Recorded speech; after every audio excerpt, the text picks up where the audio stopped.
Here we are, and we're live. Welcome back, everybody, to Beyond the Tool Belt, episode 234. Today, we have another special guest. Stay tuned. We will be back after our short intro from our sponsors.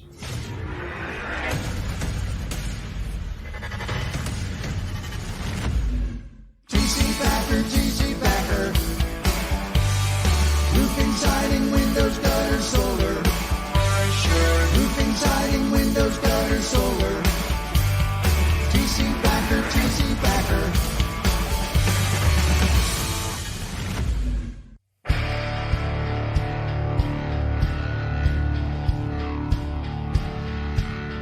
And we are back. Big shout out to our sponsors, roofing.com, Lead Scout, Hook, and Roofle.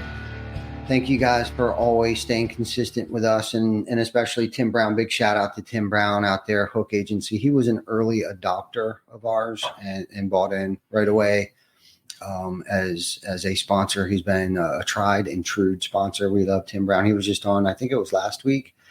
We were actually down at our Greenville location, but thank you, Tim, and thank you, Lead Scout Chris Hofstra and Mike Goldstein and Travis Orvega, and of course Hunter Blue and the team over there, Diego Dante out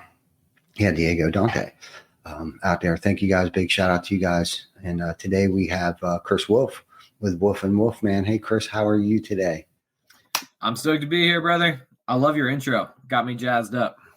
Yeah, it's a good one, man. I love, Tim Brown wrote that. So actually somebody else, he did a contest and had somebody write him a jingle. And I think it might have been Diego that came up with that. I don't remember anymore. It's been a minute, but I love his enthusiasm when it comes to marketing and branding and things like that.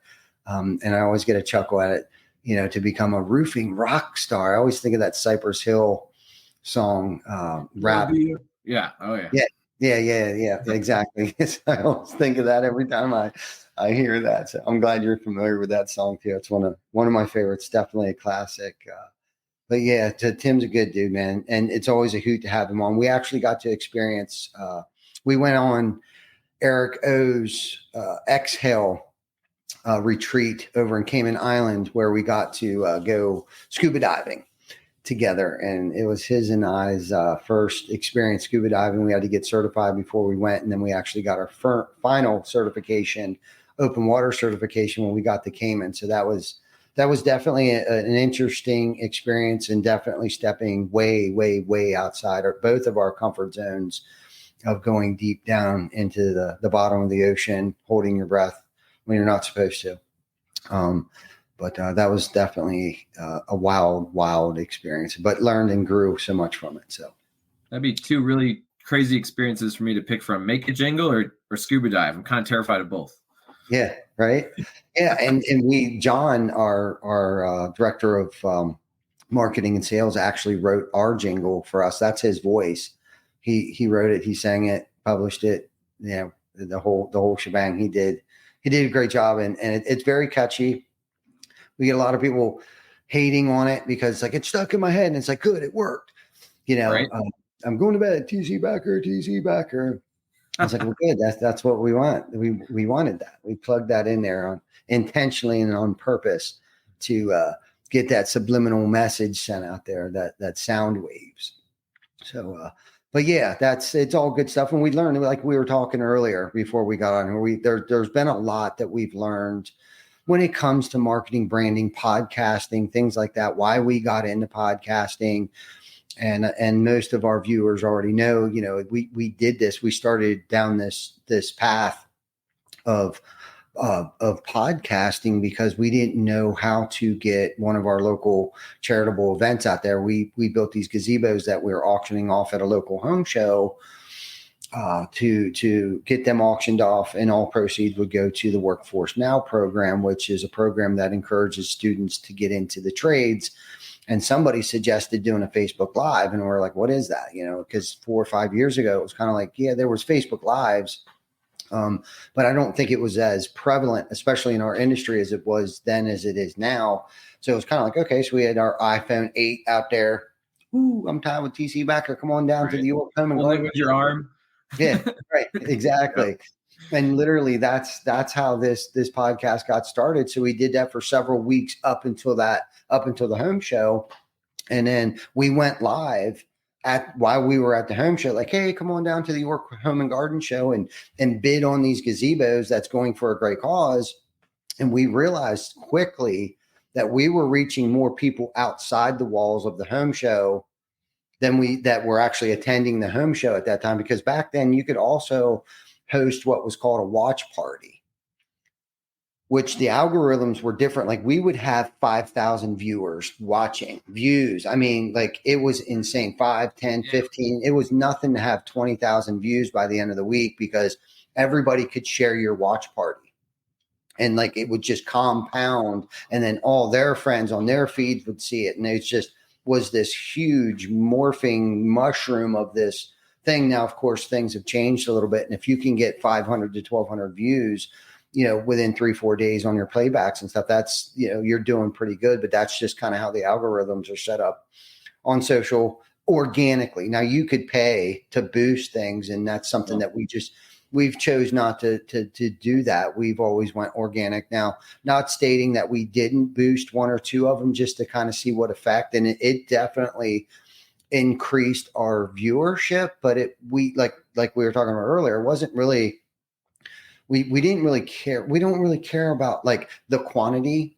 We want to captivate the quality of viewership. Like we want to gain a following, and we want to impact just that one person that might be watching, that might be viewing, that might be listening to our podcast, and that maybe they can apply something in their life, whether it's their personal life, their professional life, and bringing guests on, and giving them some exposure, or just sharing their experience, strength, and hope with our viewers that maybe have an impact and inspire them to get their ass off the couch and go out and make something of themselves and their life and their families, and how maybe they can 10x the quality of their lives. I love that. I love it. I love what you guys have done. Thank you so much for having me on. Yeah, you're welcome. So let's talk about you a little bit here. I'm done talking about myself. Not that I won't cut you off at some point in time and start talking about myself along the way here, but like, what is Wolf and Wolf? What do you guys do? So Wolf and Wolf Construction, the base of it is a residential roofing and construction company I run with my wife. Everyone always asks me, they say, who's the other wolf? Is it your father or your brother? I love getting that question because they never see it coming. I'm like, oh, it's my wife. Mm-hmm. Hashtag women in roofing. Here we go. Yeah. Been in construction for a while. This is my latest business over the last probably 7 to 10 years. But I've been in construction since about 20 years old, right? So Wolf and Wolf is our, local friendly neighborhood roofing contractor that we've gotten to this point built on the structure and the experiences, the failures and successes of all the stuff that led up to now. Mm-hmm. And then, we do some sales consulting and some coaching for other contractors as well, because what I found in my journey is, what changed my life. And I don't know how far back you want to go, right? But what changed my life from deadbeat, dropout, reject, not doing anything, not going anywhere, no plans, right, was being able to sell construction projects to clients, and building that trust and building that relationship and getting people to say, yeah, we want your company, or we want you to do this project. And all of a sudden, 16 years, it feels like all of a sudden 16 years later, right, here we are. And people are like, where did you come from? How did you do this? And it was just like, I just got out there, man. I got lucky. I found this thing. I didn't grow up wanting to be a contractor. I don't know about you, right? But if you asked me, when I was yay tall, I wouldn't have been like, I'm going to be a roofer when I grow up, right? I was going to be a president, astronaut, all the regular stuff. But roofing is what saved my life. Mm-hmm. Now I have a wife, a family, a house, right? A business, multiple businesses that I own. And like, where did that all come from? It's because I learned how to sell to clients. Mm-hmm. Yeah, no, that's good. How did, to go back a little bit, like, how did you find this industry, or how did this industry find you? Yeah. So it was the summer when I was 20 years old, which, I got the gray in the beard now, right? So it's starting to be a while ago. Mm-hmm. But I struggled in high school. regular education was not my jam. I ended up dropping out actually of high school, got my GED, worked full time for a while until I was 18. And then I did go to college, and I dropped out of college too. Mhm. And then my big plan, I was going to join the Navy and ship off and that didn't end up working out. And so here I am, freaking 20 years old, feeling like a complete failure, right? I'm supposed to go to college.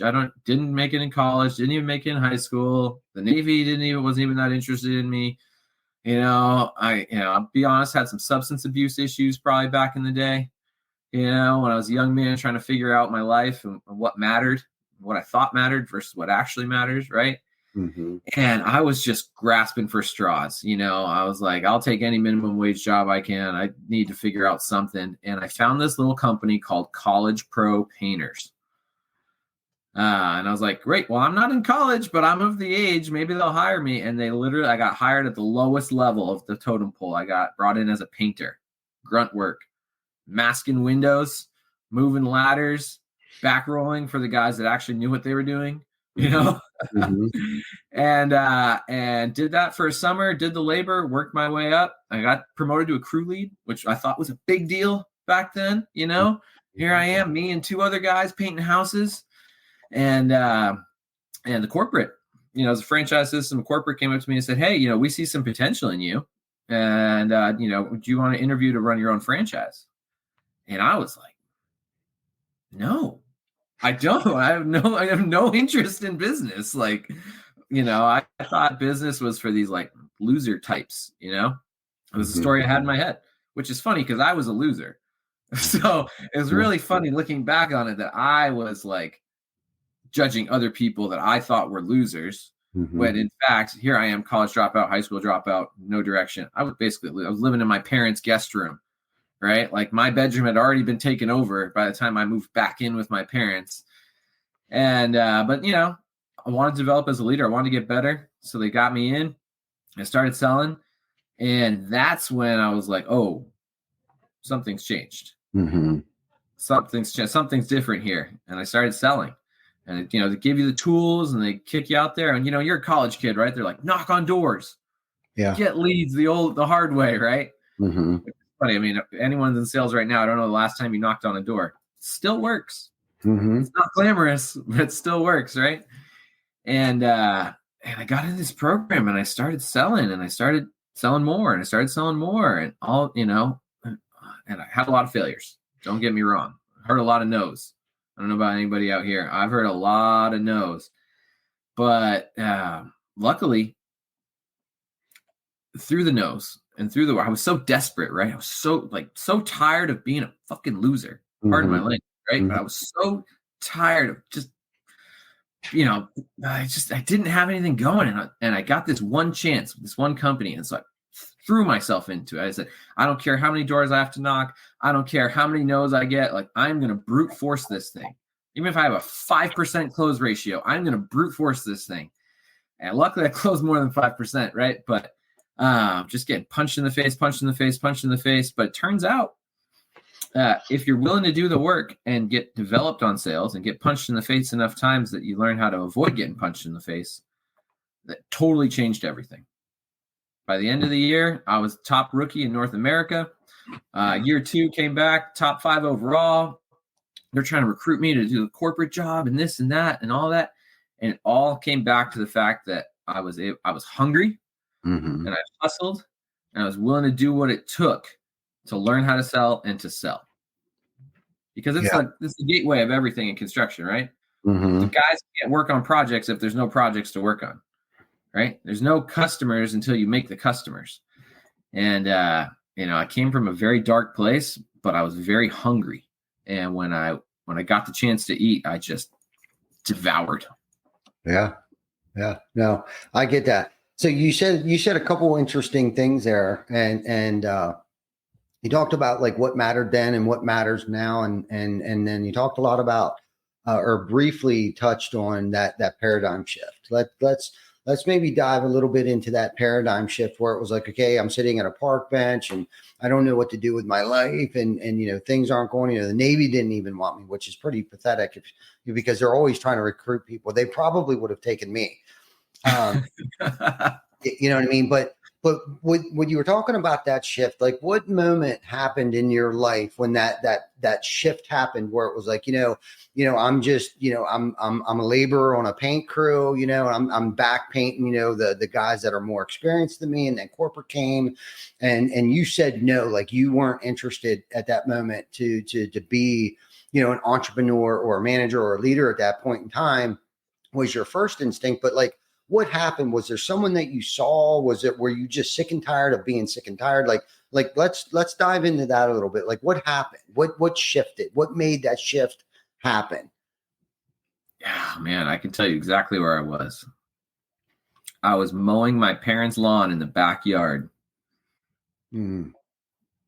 And this was a couple days after the Navy had been like, nah, we're good. Mm-hmm. So here I am, high school dropout, college dropout. The Navy doesn't want me. I'm living in my parents' guest bedroom. Mm-hmm. And I'm doing chores around the house just to kind of make even with them, right? I didn't have any money to pay rent. No, so I'm mowing the lawn. It's like one of the chores I'm trying to do. And I remember I'm mowing the lawn. I'm thinking about everything. And I got the music playing in the headphones. And like halfway through the lawn, I'm like literally in the middle of the yard, like picture a big rectangle, half mowed, half not. And I just was so mad and so frustrated and so done with being a deadbeat. I just remember that was the moment. I just slammed the freaking lawnmower into the ground. I had the handle and I slammed it down. I was like, ah! And I just started crying and rage crying, and I'm not a guy that cries a lot. Most of us try to keep it pretty tight. And I was just so freaking done. I was like, this is not the life I want. Ah! And then an hour later, I got a call back on my application for college pro painters. And I was like, I don't know where this is going to go, but I'm done doing what I've been doing. And I'm going to the next thing, and I had no idea that it was even going to go the direction it did. Right. But I was just done.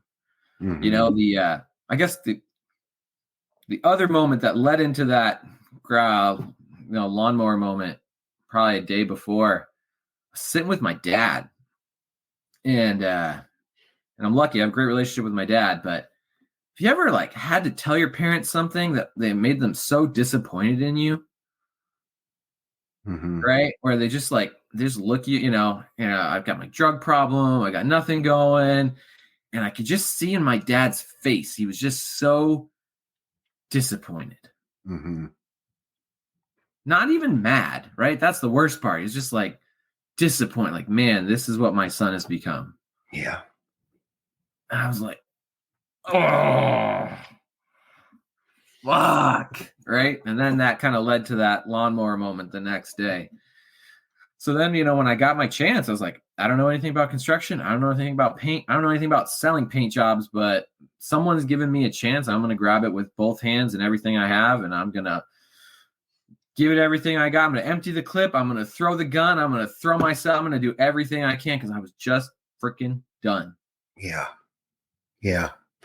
Yeah. I think that power of disappointment can move. And I know for me and a lot of other people that I know, it's like that power of disappointment. Like when you actually finally have that aha moment where you can actually see the disappointment in other people's eyes, because I think leading up to that point, we're so selfish and self-centered, and it's about it. We're very feeling, living life day to day based upon how we feel and what we can do to make ourselves feel better, whether it's a substance or, not even really caring about that I'm sleeping on my parents' couch, and not even really identifying the fact that considers me homeless, right? Like we don't even look at these things. We just know we got a bag of weed in our pocket. I got another $10. You know what I mean? So I can throw 5 of that. I'm going to get a few more hours. Yeah, I know what I'm doing for the next couple hours, and I'll figure it out after that. Right. And then it's like a bolt of lightning just struck you in that yard, in your your family's yard with that lawnmower. There's got to be something better out there for me. And then that sounds like what sealed the deal was that disappointed look in your parents' eyes. They're beyond being mad, frustrated, and yelling. It's like now they're just like they're at their wits' end, and it's that disappointment and that aha moment. Like, okay, and then doors started to open up, right? Like there's times that we need to like actually get off our dead ass and do something about it. And it's like there's this higher power, this force, this act of providence, I think, that so many of us are so blind to and don't identify. Like I'm being given an opportunity here, and it was that phone call. That phone call that were like, hey, we reviewed your application. We want to hire you. But you were humble enough to say, okay, it's not a managerial position. You're getting hired. I don't know where this is going to take me. I'm going to be hired as a laborer, but you toughed it out.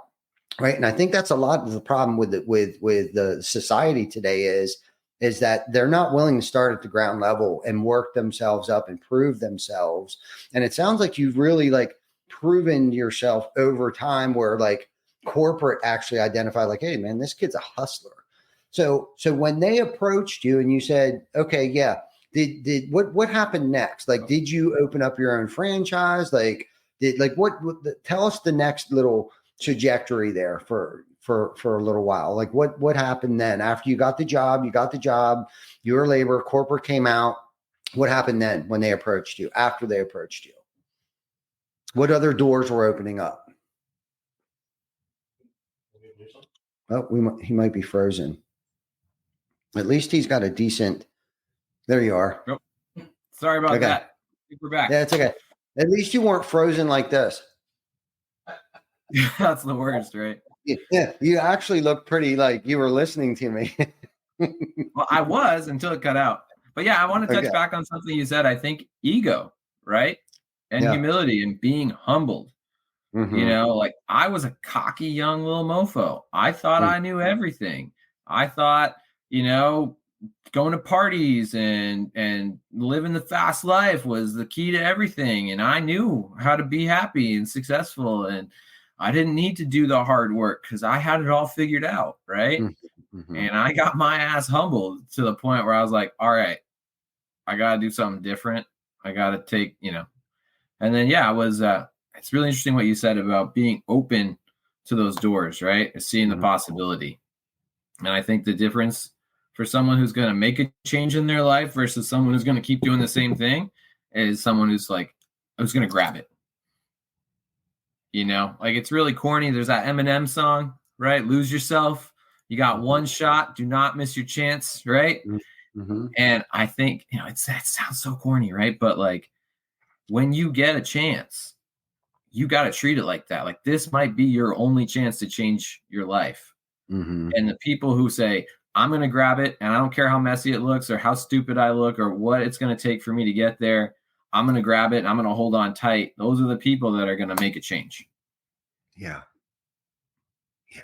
Isn't it funny when you take half that energy that we use to be a bum and if you can pivot that into forming positive energy, the amount that you can accomplish in such a short period of time, and I think that's something I don't think people can grasp that concept very often. It's like, I put in so much energy to keep a bag of weed in my pocket or a 40 in my hand. And it's like, okay, if I can divert half that energy over here, to be a productive citizen of society and start having a positive impact on people's lives, because let's face it, we're an anchor tied to people's asses. We're using and abusing our family, our friends. Nobody wants to hang out with us no more.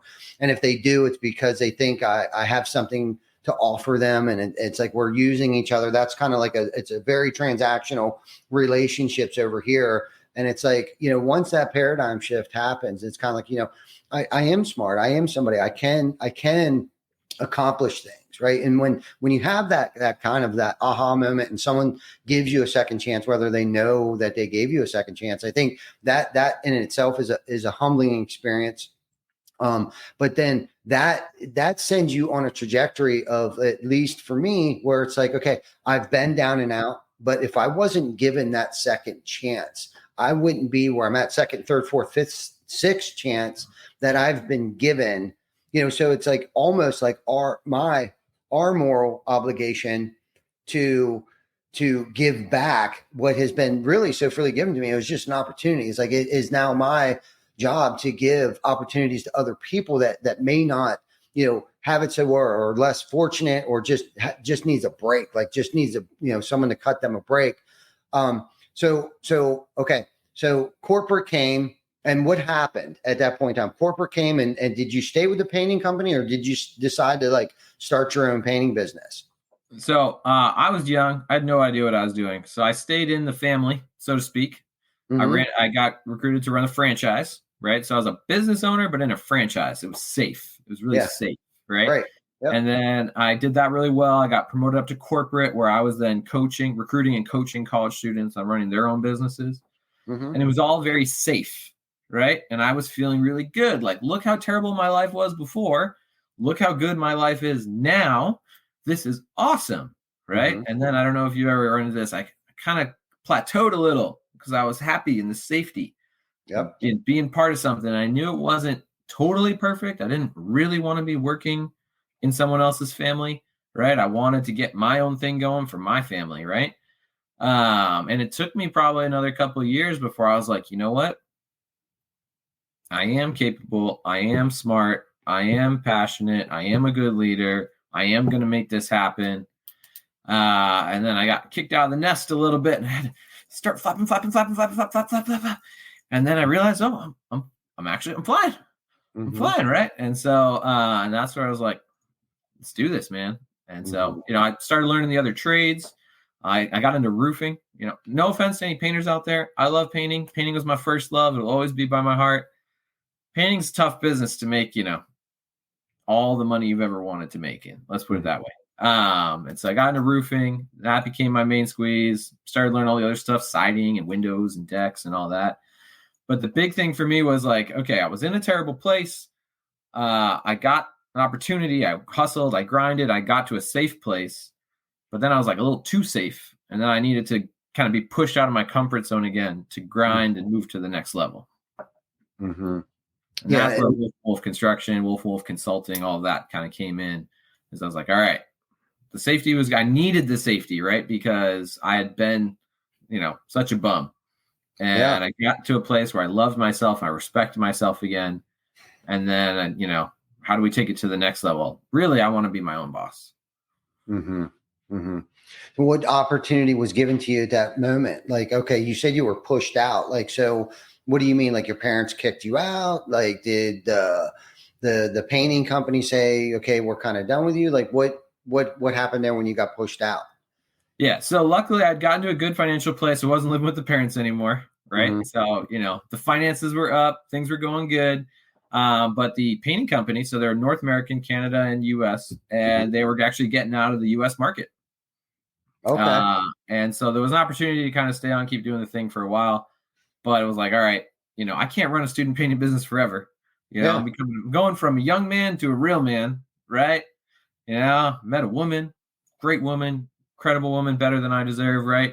Mm-hmm. And it was just kind of like an inflection point. Like, do you want to keep clinging to the old past, or is it time to kind of shed that and go on to the next thing? And then, like you talked about earlier, those messages you would get, Mm-hmm. I kept getting customers who were just like, hey, yeah, we want to hire you. We want to do, in like the first 3 months, I got all these customers. It was like one of my best booking stretches I've ever had. Yeah. Right. Because I was so connected with my purpose and like, hey, this is what I'm doing. This is where I'm going. And people loved it. They were like, yeah, dude, good for you. We want you to replace our roof. I was like, cool. I want to replace your roof too. Let's do this. Right. And it was terrifying. But it was like, once I took that leap, I got so much positive response. Yeah.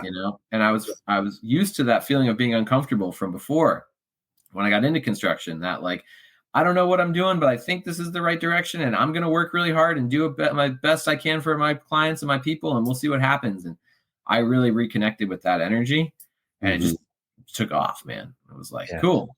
God, universe, whatever you want to call it. Something was like, Chris, this is the way. You can do this. And I was like, all right, I'm going.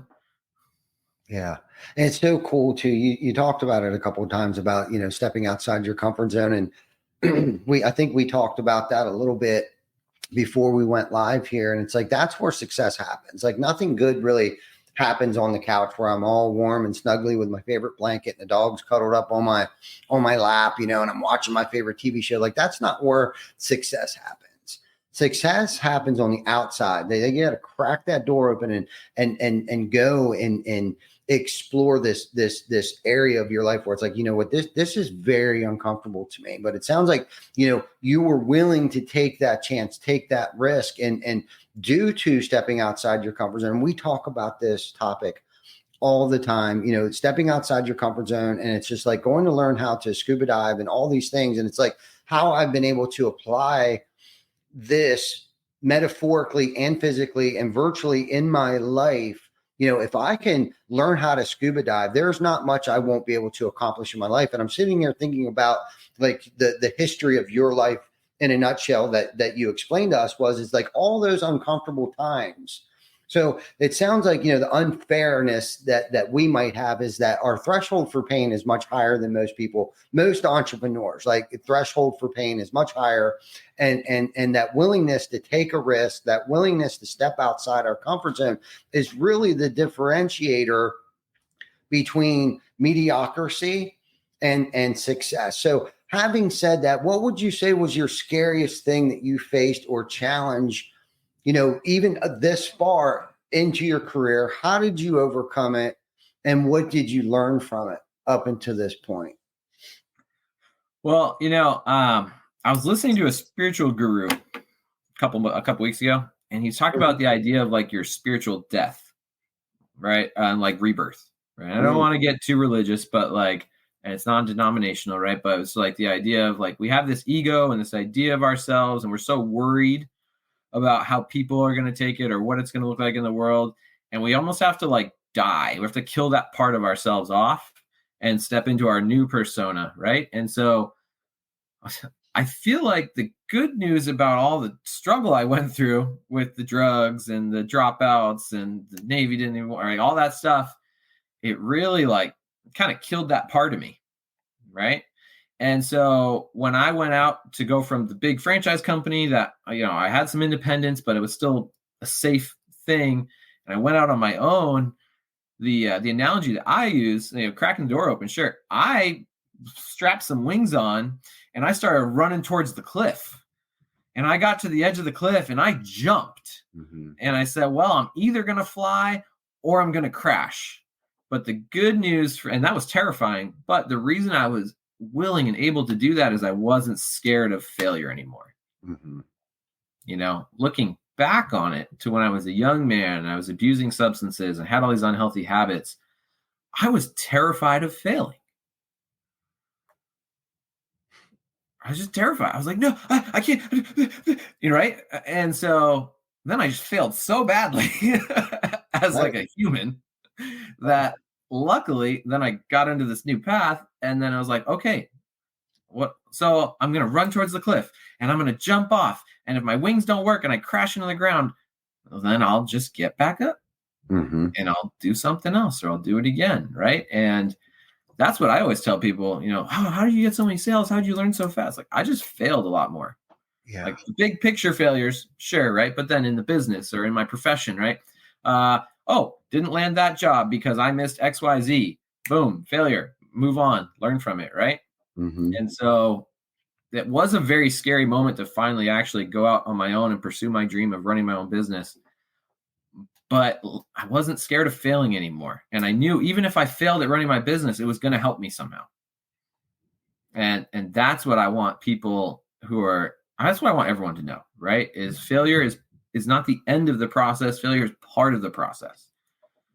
And even when you're super successful, even when you're TC backer and you've got all these locations and all this stuff going on. I mean, I don't want to put words in your mouth, but I'm going to guess you make mistakes still, right? 100%.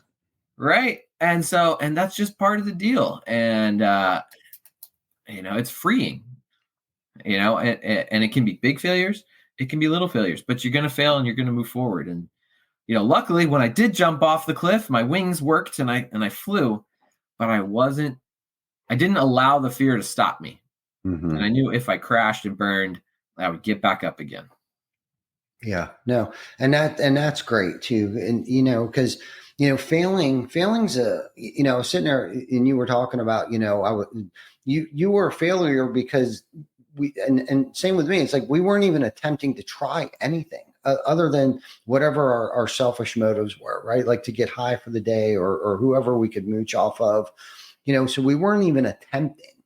Right. And then if we did attempt something, we quit it early before the miracle happened. Right. So, and that's failing in itself. It's like failing isn't, trying to achieve something and mistakes happening along the way. Like those mistakes are learning. That's a part of the learning process of bolting those wings on, jumping off the cliff, hitting the bottom, bouncing a few times, picking myself up, dusting myself off.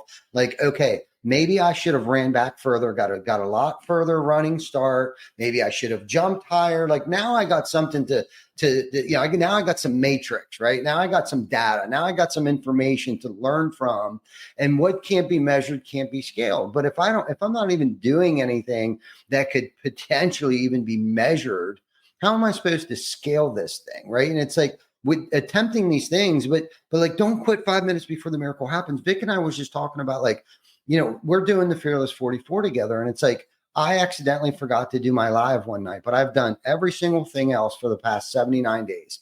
I've worked out for 79 days. 44 days wouldn't have got me where I'm at today. I needed those extra 41 days when I accidentally, I think it was day 38. I forgot to do my freaking live, right?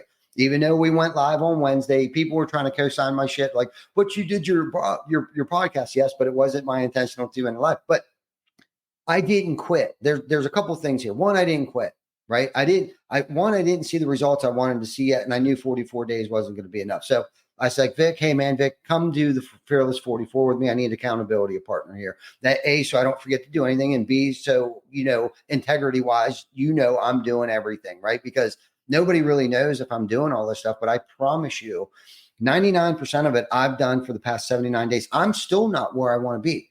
Does that mean in the next 3 days I'm going to quit? No.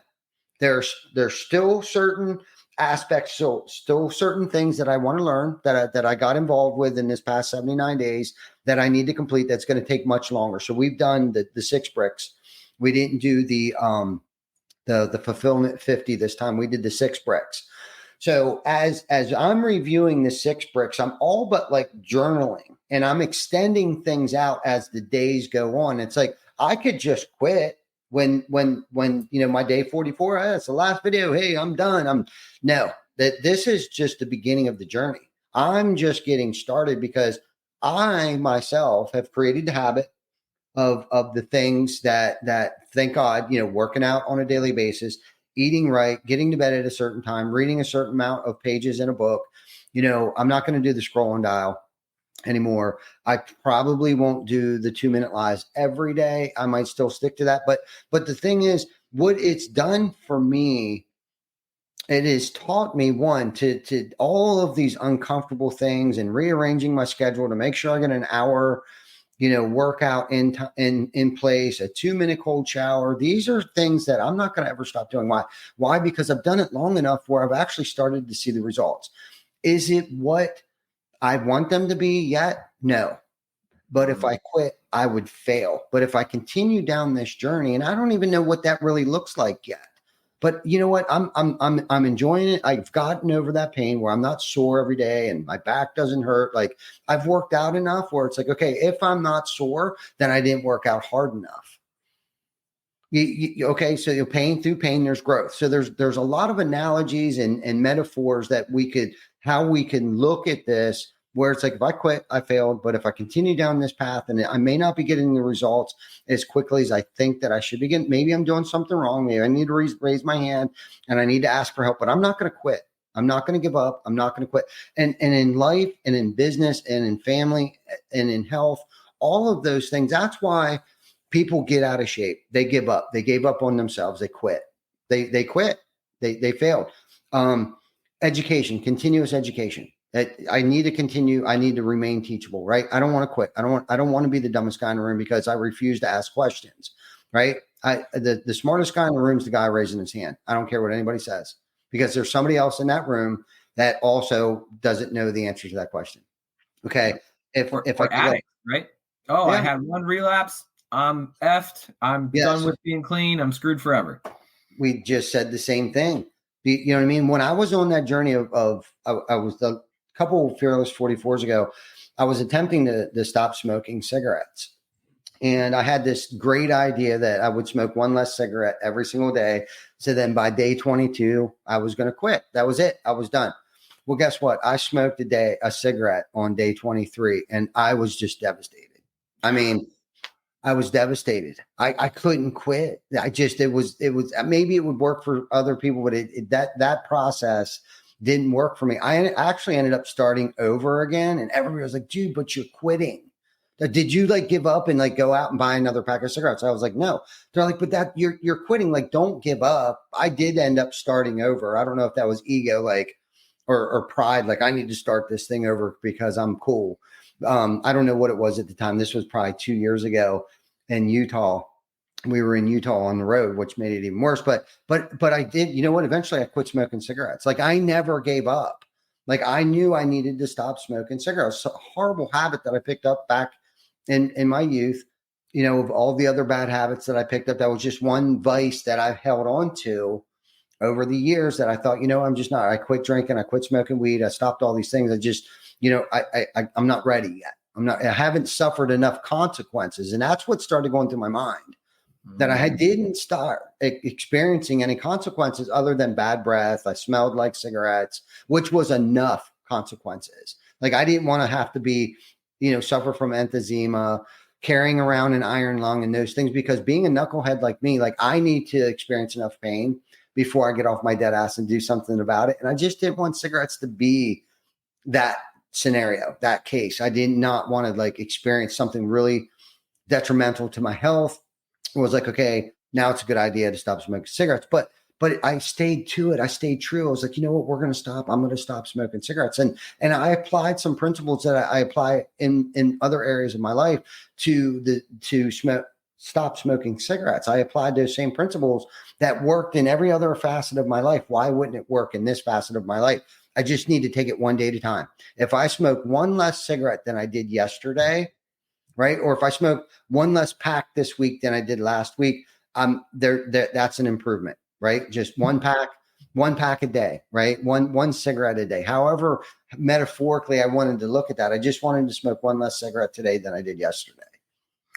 Well, and something that you said that resonated with me multiple times there is the standard you hold yourself to. Mm-hmm. Right? Because you're talking about like with the live stream, people were trying to be like, oh no, man, you're covered because XYZ and it's okay, right? Yeah. Or, you know, with like the cigarettes, people, oh, but you know, and I think what's really crucial for anyone in any endeavor is what standard are you going to hold yourself to? Mm-hmm. Right? And that's when you're going to start to say, okay, this is different. I've been holding myself here, but now I'm going to hold myself here. And that's just what it is. Even if someone else says I'm off the hook, I know I'm not off the hook. I can do better. I will do better. Yeah. Yeah, for sure. For sure. So let's get back to like you were talking about like what mattered then to what matters now. We've heard kind of like what mattered. We both talked about like kind of what mattered to us back in the day. What matters to you today, man? Well, the first thing that matters to me is gratitude and being grateful, right? Mm-hmm. Everything stems from that. I'm grateful for the success I've had. I'm grateful for the people that have helped me. I'm grateful for the clients that have chosen us, right? I'm grateful for the woman who said, yeah, I trust you with the rest of my life. Let's do this, right? And I was like, when I was young, I had no concept of gratitude. I thought that was some hippie shit that old guys talked about. You know, I was like, gratitude to me when I was 20 was, I got my new bag of drugs. Woohoo! You know, that was gratitude. Mm-hmm. Gratitude now is, how do I put this? Gratitude now is a place of like action. You know, I'm grateful that I have this job in my community, that my neighbor can call me and say, hey, my roof's leaking. I need your help. Can you come fix it? I'm grateful that I have purpose. I'm grateful that I have a family. Like I used to think Friday nights and Saturday nights were the most important nights of the week. Mm-hmm. Right. But now Friday night and Saturday night are the most important parts of the week because those are the nights that my kids get to stay up after bedtime because there's no school tomorrow. And we can cuddle and watch movies and stuff. Right. Mm-hmm. I'm grateful for my job that I can actually, like build roofs for people or teach other contractors how to sell better so that they can have better lives. Mm-hmm. It sounds so corny. One of the things I've heard you say a bunch of times, right, is give it away. Give it away. I was never giving anything away when I was younger and in a different place. I wanted everything for me. I wanted it for me. I wanted my success, my money, my party, my happiness. And it was actually something that Zig Ziglar said. Rest in peace, the legend, Zig Ziglar. Mm-hmm. You give enough, if you help enough other people get what they want, you'll get what you want. And the first time I heard that, I was like, no, that's ridiculous. What does that even mean? Right. Mm-hmm. But now, as I've mentored more people and coached more people and helped out in the community, and maybe this lady can't afford a roof, but she really needs one. So let's get creative. What can we do? Right. Maybe we get Owens Corning to donate some shingles. Maybe we get the guys to do a big work party on the weekend. Right. Like whatever. I just realized there's so much more depth to life when you're living for a purpose. I'm here to help. I'm here for my family. Spirituality can be a big part of that for people, right? I feel very connected to like my place in the universe, but it all comes back to gratitude. I had no gratitude before, and now I live with gratitude, and I'm happier than I've ever been, even when bad shit happens, right? Mm-hmm. You get a tough customer that's just really taking you through the ringer and holding you to an unbelievably high standard that's way worse than anybody else, right? I'm grateful for that. I'm grateful for that customer that they still chose us. I'm grateful that they're showing us how we can get better, Mm-hmm. Mm-hmm. And that was just a context I never had before. Yeah, that's great. Let me ask you a personal question here. Do you think that you are so caring and open-hearted and give it away because of your past history and that you feel like deep down inside that you may owe a debt to society or to the universe? Yeah, I owe a debt that can never be repaid. I mean, it's really hard to explain. You understand, right? But it's hard to explain to people like how much of a loser I thought I was. Mm-hmm.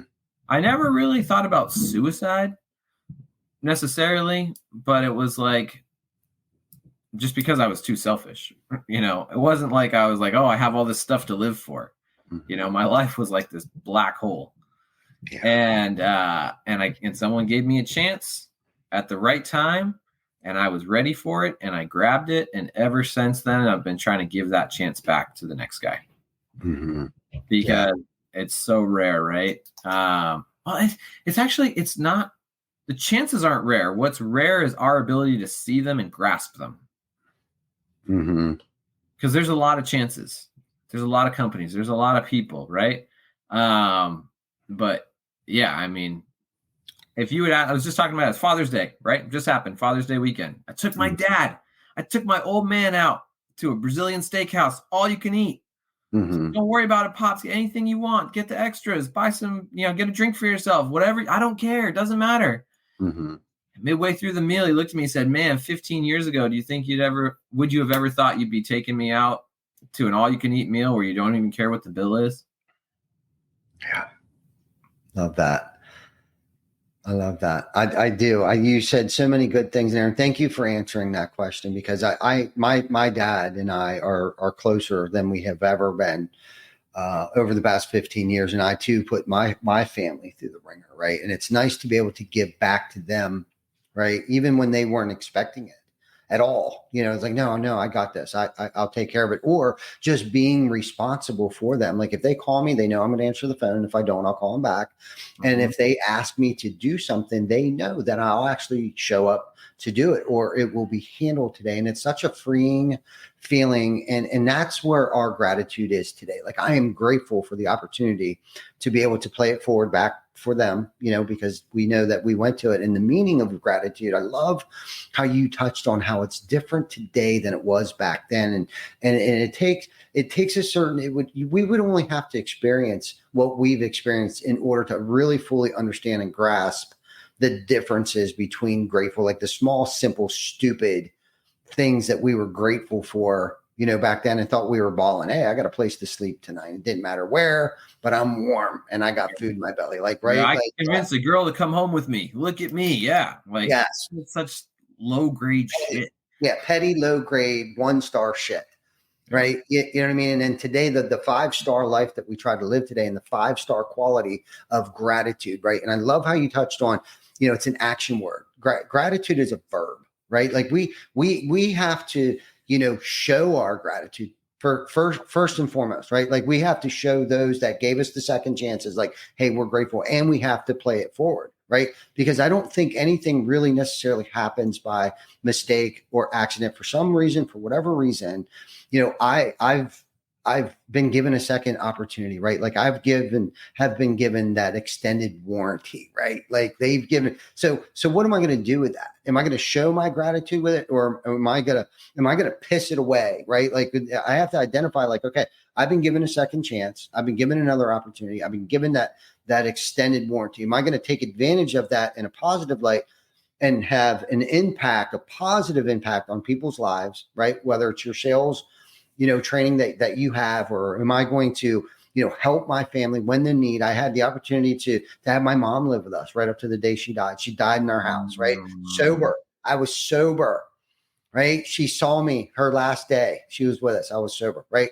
Well, how grateful am I for that today? If I would have been out running and gunning, I wouldn't have had a house to live in, or a pot to piss in, or a window to throw it out of, right? The miracles, the magic, the blessings that I've received today, I can't take that for granted. Okay. I'm on borrowed time. I know that life is short. She told me that life is short. And I've witnessed it with my own eyes. Right. So am I going to be negative? Right. Am I going to spew my negativity all over everybody? Am I going to spew my gratitude all over everybody? And they don't have to know what I'm grateful for. It doesn't really matter. I'm just going to spread the love. I'm going to spread the joy. I'm going to spread my experience, strength, and hope with you. And here's my hand. If you need it, here, let's get up. Let's do this. Let's walk this path together, right? This is what I've learned over the years. You don't have to live like that. And guess what? You don't have to go through it by yourself either. No matter what it is. It could be depression. It could be drug addiction. It could be just, down on my luck. I lost my job. It doesn't, your bottoms don't have to be as low as my bottom was. You can get off that elevator on any single floor on the way down that you choose to get off of. You don't have to hit the bottom like I actually literally hit the bottom. My bottom was a jail cell floor. Now, everybody's doesn't have to be that. I was running and gunning, drinking. Drinking was my big thing. I loved the party. And I got in a lot of trouble when I was allergic to it. Every time I drank, I broke out in handcuffs. And I didn't know where I was going to end up. I had no idea where I was going to go, but that's just how I live. But all of that negativity that I spewed and that unmanageability, like I'm grateful for the control and the manageability that I have in my life today.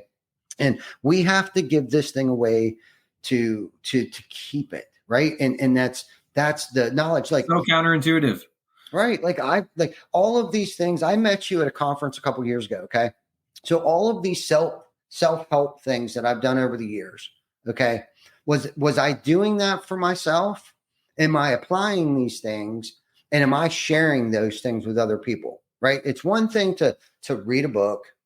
Right. It's one thing to go to conferences. It's one thing to go to retreats. One thing to listen to podcasts, watch these YouTube videos. But if I'm not actually applying these things in my life, and if I'm not, if I am applying these things in my life and they're working in my life, am I sharing this knowledge with other people? Because if I died today, what good would it have been to anyone else if I wasn't teaching what I have been taught?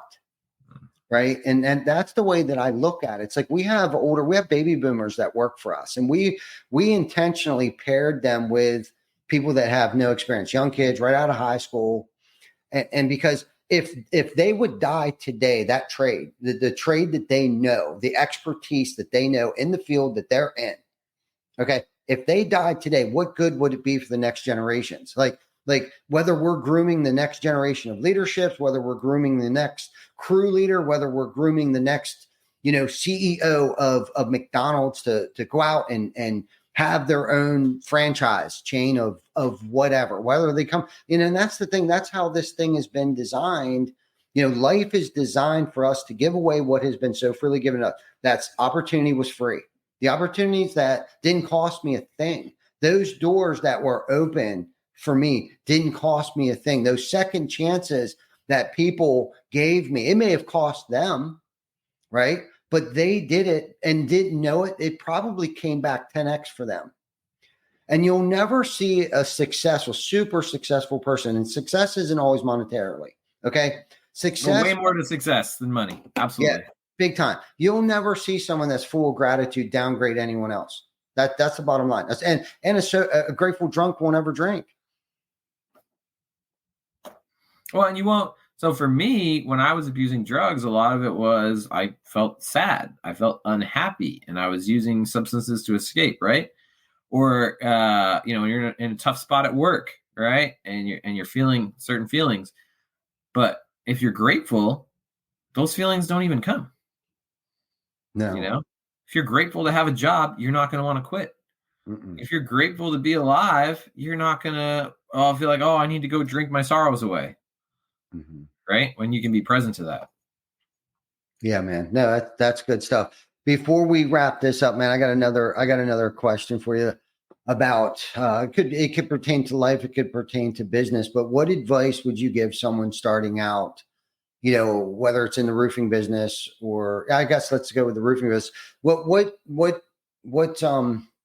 advice would you give someone starting out in business in general? Oh man. You got another hour? Yeah. If I could put it in one, I mean, it's like what we talked about earlier with the failure. Yeah. Fail forward, fail often. And don't, like you said, it's only really a failure if you quit. Mm-hmm. But if you stick with it, you keep going, you keep fighting, and you keep learning, and you keep going, eventually you're going to look up 15, 16 years from now, and you're going to be making however many hundreds of thousands of dollars a year with your amazing partner and your amazing house, and you're going to be a guest on Beyond the Tool Belt, and you're going to be like, how the hell did I get here? Mm-hmm. Because that's all it is. That's life, right? Is commit, work, be grateful, keep working, learn your lessons, stick with it. Yeah. Stay consistent. Yep. Stay consistent. That's so good. Embrace that failure as learning. Yeah, absolutely. Look for the opportunities that failure had created for you, the eye-opening, experience that you got to witness, right? Because I that's how you got to look at things. Like when that door closes, just know two more doors will be opened up for you. So no, that's great. That's a great way to wrap up this episode of Behind the Tool Belt. Chris, we'll have to get you back on here in a couple months. We'll get you back on the show. Let me know when you get your podcast up and running, man. I'd love to be a guest on your podcast as well. And we can share it to our virtual stages as well and help promote what it is that you're trying to do for our industry, the changes that you're trying to make and leaving it better than it was where you found it.